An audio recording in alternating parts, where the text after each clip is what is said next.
Selamat pagi Bapak Ibu Guru TK, SD, SMP Betel Sulung 3, dan juga selamat pagi untuk anak-anak dari TK, SD, dan SMP Betel Sulung 3 ini.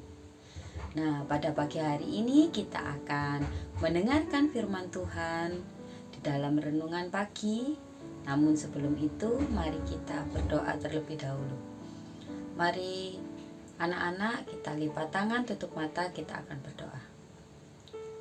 Tuhan Yesus, Allah Bapa kami yang ada di kerajaan surga, terima kasih ya Tuhan atas berkat-Mu, perlindungan-Mu, supaya kami bisa berkumpul di tempat ini dengan keadaan sehat tanpa kurang suatu apapun. Ya Tuhan, sebentar lagi kami akan mendengarkan firman-Mu.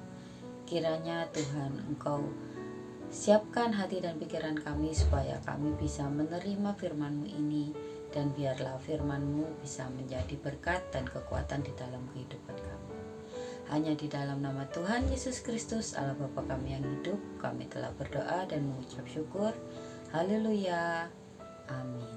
Pada pagi hari ini kita akan mendengarkan renungan dengan tema bersyukur.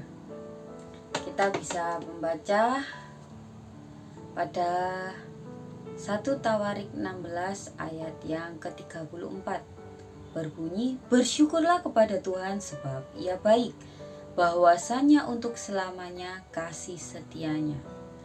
Di sini, di ayat ini kita bisa belajar bahwa kita harus selalu bersyukur kepada Tuhan atas kasih setia yang telah Tuhan berikan kepada kita. Apa yang dimaksud dengan bersyukur?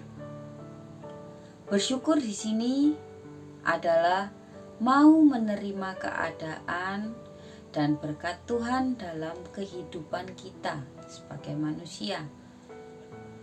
Kita tahu bahwa ada nabi yang bernama Ayub. Ayub ini adalah hamba Tuhan yang setia.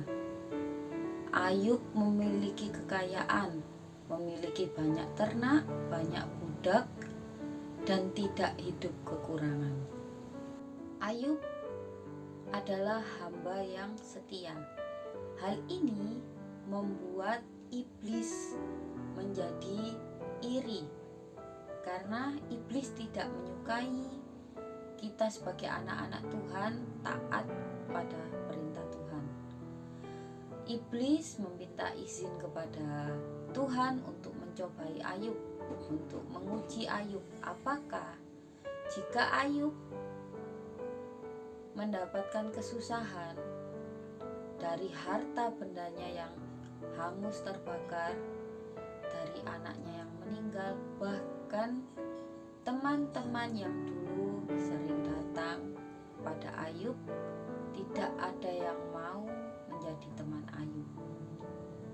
Dan bahkan di sekujur tubuhnya dia mengalami luka-luka. Tapi apa yang dilakukan Ayub? Dia tetap bersyukur. Kita bisa tahu pada Ayub 2 ayat yang ke-10, Ayub berkata, apakah kita mau menerima yang baik dari Allah, tetapi tidak mau menerima yang buruk? Di sini meskipun Ayub dicobai dengan kehilangan harta, anak, teman, tapi dia tetap bersyukur. Dia menerima keadaannya. Dia mau menerima hal yang baik. Dia juga mau menerima hal yang tidak baik. Akhirnya apa yang terjadi?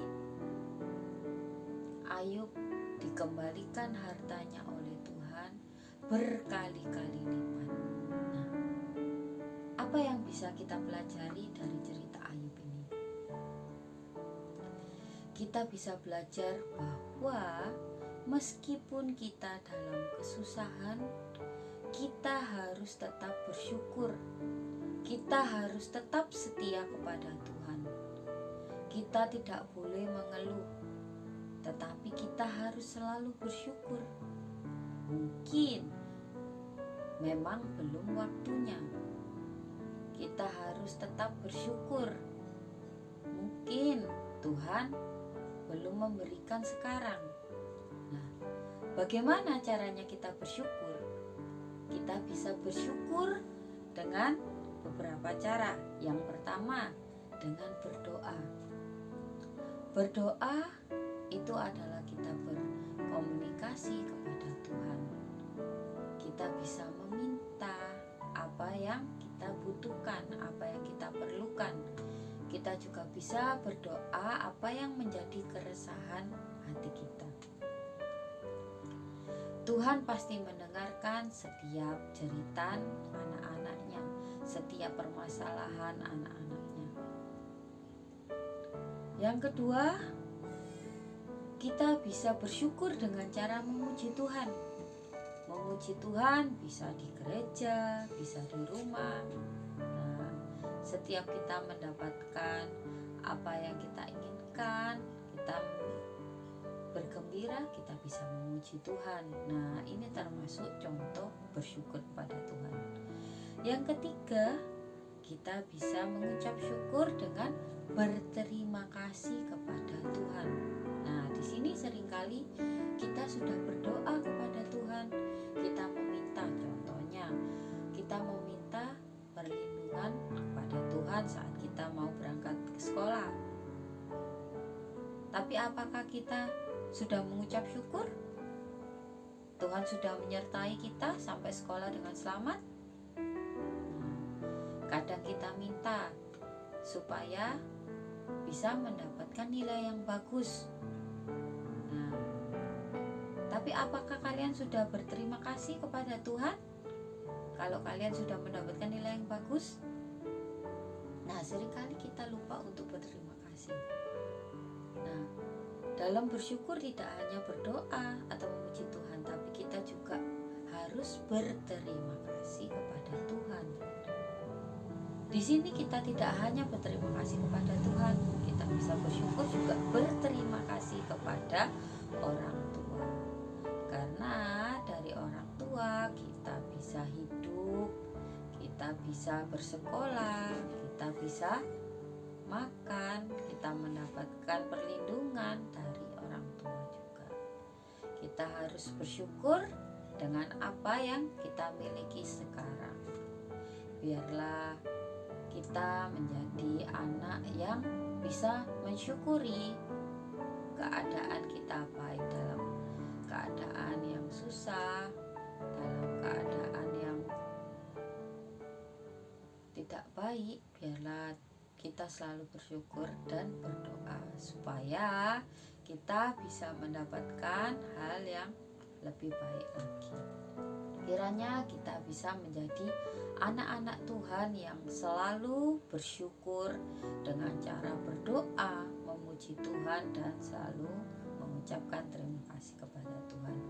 Biarlah apa yang menjadi kerinduan kita biar segera diberikan oleh Tuhan kepada kehidupan kita. Biarlah firman ini bisa menjadi berkat kita pada pagi hari ini. Mari anak-anak, kita tutup mata, kita lipat tangan, kita berdoa. Tuhan Yesus, terima kasih atas segala penyertaan-Mu ya Tuhan kepada kami ya Tuhan. Kami telah mendengarkan firman-Mu ya Tuhan. Kiranya firman ini bisa menjadi berkat bagi kami, bisa menjadi kekuatan bagi kami. Biarlah ya Tuhan Engkau ubah kami ya Tuhan menjadi pribadi, lepas pribadi yang selalu bersyukur kepada Engkau.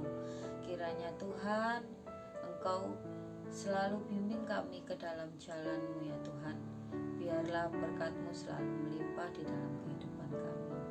Terima kasih ya Tuhan atas penyertaan-Mu pada kami. Tak henti-hentinya kami mengucap syukur ya Tuhan atas apa yang telah Engkau berikan kepada kami di dalam kehidupan ini. Hanya di dalam nama Tuhan Yesus ya Tuhan, kami akan memulai kegiatan belajar kami.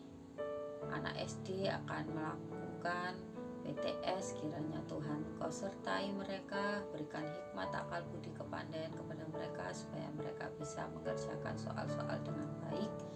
Biarlah Tuhan Kau bimbing kami semua ya Tuhan. Hanya di dalam nama Tuhan Yesus Kristus, Allah Bapa kami yang hidup, kami telah berdoa dan mengucap syukur. Haleluya. Amin. Selamat pagi, selamat beraktivitas. Tuhan Yesus memberkati.